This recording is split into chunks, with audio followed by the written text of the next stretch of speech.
या इसमें आप सभी लोगों का स्वागत है। आप सभी लोग कैसे हैं? आई होप आप सभी लोग अच्छे होंगे और अपनी पढ़ाई को अच्छे से कर रहे होंगे। देखिए, कल की न्यूज़ थी कि आरओ के लिए नोटिफिकेशन कब तक आएगा, लोक सेवा आयोग ने बता दिया है। तो आप सभी लोग अच्छे से पढ़ाई करते रहें। और ये जो करंट अफेयर्स है, आप लोगों से एक रिक्वेस्ट है कि एक बार ट्रस्ट करके देखें। ये करंट अफेयर्स आपका बहुत बेस्ट करंट अफेयर्स है। यहाँ पर आपको कोई भी दिक्कत नहीं होगी। आपको उतने प्रश्न कराए जा रहे हैं जो आपकी परीक्षा की दृष्टि से बहुत महत्वपूर्ण है। आपका समय बचेगा इस करंट अफेयर्स को फॉलो करने पर। तो आप लोग प्लीज़ इस HRDI इस चैनल पर डेली करंट अफेयर्स को फॉलो करते रहें। साथ साथ में जो अन्य हमारे इनिशिएटिव चल रहे हैं, GS की क्लास शाम को चलती है, दोपहर में आपकी ऑब्जेक्टिव क्लास चलती है, ये सभी क्लास आप अटेंड करें। तो चलिए फिर बिना देरी किए हुए आज का सेशन स्टार्ट करते हैं। देखते हैं कि आज का पहला प्रश्न क्या है। देखिए, जो पहला प्रश्न है वो है कि ईरान के राष्ट्रपति कौन हैं। तो अभी क्या कहते हैं, इन पर काफ़ी चर्चा हो रही है ईरान को लेकर के। तो इसके जो राष्ट्रपति हैं वो हैं, ऑप्शन नंबर इसका बी है right answer, doctor Syed Ibrahim Raisi जो है इसके राष्ट्रपति हैं। आइए व्याख्या देखते हैं कि ईरान के राष्ट्रपति डॉक्टर सैयद इब्राहिम राइसी हैं। भारत ईरान संबंध जन जन के बीच मजबूत संपर्क के साथ साथ करीबी ऐतिहासिक सभ्यतागत संबंधों पर आधारित है। ठीक है, यानी कि इसके साथ हमारे कई प्रकार के रिलेशंस जो हैं वो अंतर्राष्ट्रीय स्तर पर अच्छे हैं, मजबूत हैं। और इन दोनों का संबंध हमारे सामाजिक, आर्थिक और राजनीतिक संबंधों पर पड़ता है। दूसरा क्वेश्चन है जो इसका वो है कि पारंपरिक चिकित्सा वैश्विक शिखर सम्मेलन का विषय है। यानी कि अभी जो है इस पर मैंने प्रश्न ऑलरेडी बना रखा है। और ये जो शिखर सम्मेलन हो रहा है, ठीक है, इसका विषय इस बार का क्या था। तो इसका विषय है, इसका राइट आंसर है ए, सभी के स्वास्थ्य एवं कल्याण की ओर इसका विषय है, थीम है, याद रखिएगा। व्याख्या देखते हैं कि केंद्रीय स्वास्थ्य एवं परिवार कल्याण मंत्री डॉक्टर मनसुख मांडविया ने केंद्रीय आयुष मंत्री श्री सर्बानंद सोनोवाल की उपस्थिति में WHO पारंपरिक चिकित्सा वैश्विक शिखर सम्मेलन के समापन सत्र में मुख्य भाषण दिया था इन्होंने।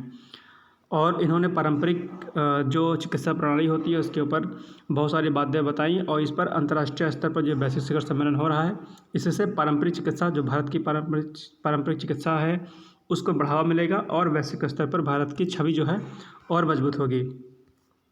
पारंपरिक चिकित्सा के लिए 2 दिवसीय वैश्विक शिखर सम्मेलन का विषय था सभी के स्वास्थ्य व कल्याण की ओर। इस सम्मेलन में गंभीर स्वास्थ्य चुनौतियों का समाधान करने और वैश्विक स्वास्थ्य तथा सतत विकास की प्रगति को गति देने में पारंपरिक, पूरक और एकीकृत चिकित्सा की भूमिका पर विचार विमर्श किया गया। तो ये ध्यान रखिएगा, इंपॉर्टेंट है। नेक्स्ट क्वेश्चन, हाल ही में चर्चा में रहा फ्लड वॉच क्या है। अभी ये एप्लीकेशन लॉन्च किया गया है। तो दरअसल ये एक मोबाइल एप्लीकेशन है और इसके द्वारा जो है, जो आपका जो बाढ़ संबंधी जितनी भी गतिविधियां होती हैं उनकी निगरानी करेगा। यानी कि अगर आपको एक मैप में पूरे इंडिया में अगर कहीं पता करना है कि इस एरिया में दरअसल बाढ़ का क्या पोजीशन है, तो वो आपको मैप के माध्यम से, इसमें कई सारे सिस्टम हैं जो कलरफुल रहेंगे, वो एक इंडिकेशन देगा कि अगर ये वाला एरिया आपका इस कलर का है तो यहाँ पर खतरा कम है, यहाँ पर खतरा ज़्यादा है।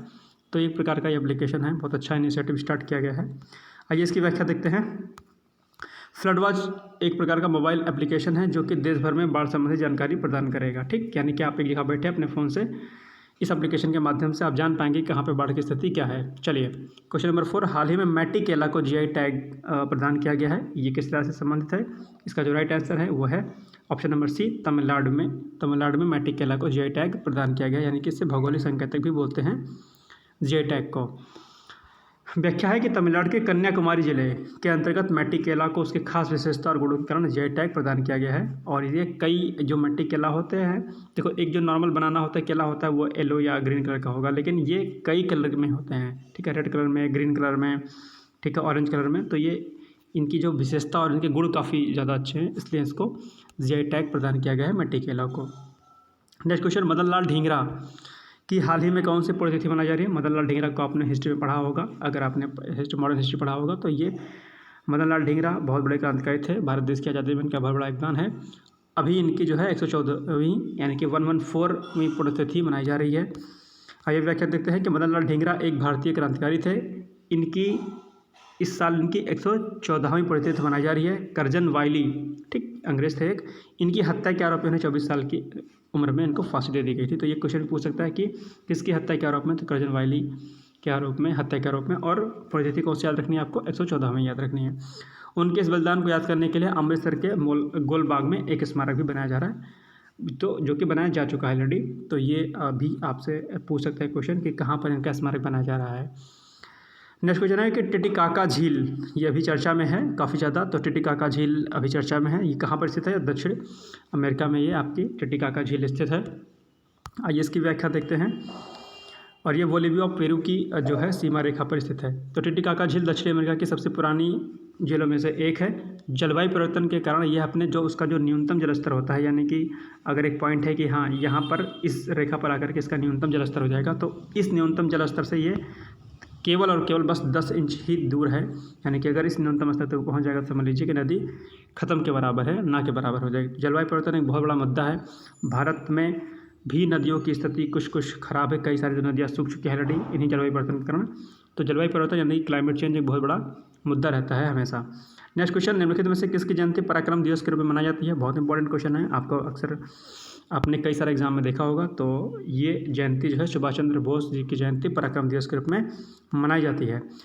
व्याख्या देखते हैं कि नेताजी सुभाष चंद्र बोस की जयंती पराक्रम दिवस के रूप में मनाई जाती है। 18 अगस्त को हर साल उनकी पुण्यतिथि मनाई जाती है, यह भी याद रखिएगा।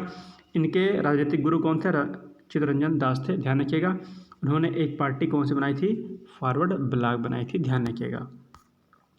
अब आज का प्रश्न है कि हजारी प्रसाद द्विवेदी जी का जन्म कब हुआ था? आपके जो ऑप्शंस हैं इसी कमेंट बॉक्स में जाकर के आपको उसका राइट आंसर देना है। आपके ऑप्शंस हैं ए 19 अगस्त 1907, बी 18 अगस्त 1907, सी 1 अगस्त 1905 या डी 30 अगस्त 1902। कमेंट बॉक्स में जाइए और अपने आंसर को दीजिए, प्लीज़ दीजिए। ये आप लोगों से रिक्वेस्ट है, क्योंकि जब आप प्रश्नों का उत्तर देंगे, खुद से ढूंढेंगे, तो आपको कई सारी चीज़ें और जानने को मिलेंगी। तो इसलिए प्रश्न में डाल देता हूँ ताकि आप इसको सर्च करें।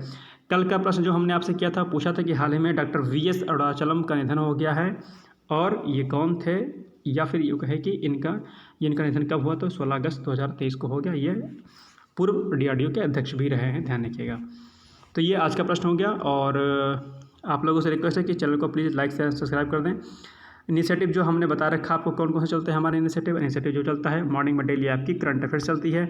इसके अलावा 11 से 12 के बीच में आपको ऑब्जेक्टिव प्रश्न 10,000 MCQ कराए जाएंगे। इसके अलावा रात में आपको GS की क्लास मिलती है free of cost. Polity class चल रही है, इसके बाद एनवायरमेंट की क्लास चल रही है, इसके बाद आपकी पॉलिटी क्लास चलेगी। तो प्लीज़ आप लोग चैनल को लाइक शेयर सब्सक्राइब कर दें ताकि कोई भी अपडेट हो वो सबसे पहले आप तक पहुंचती रहे। तो चलिए फिर मिलते हैं कल एक नए सेशन के साथ। तब तक आप सभी लोगों को शुभकामनाएं। पढ़ते रहिए, मस्त रहिए, व्यस्त रहिए। जय हिंद, जय भारत।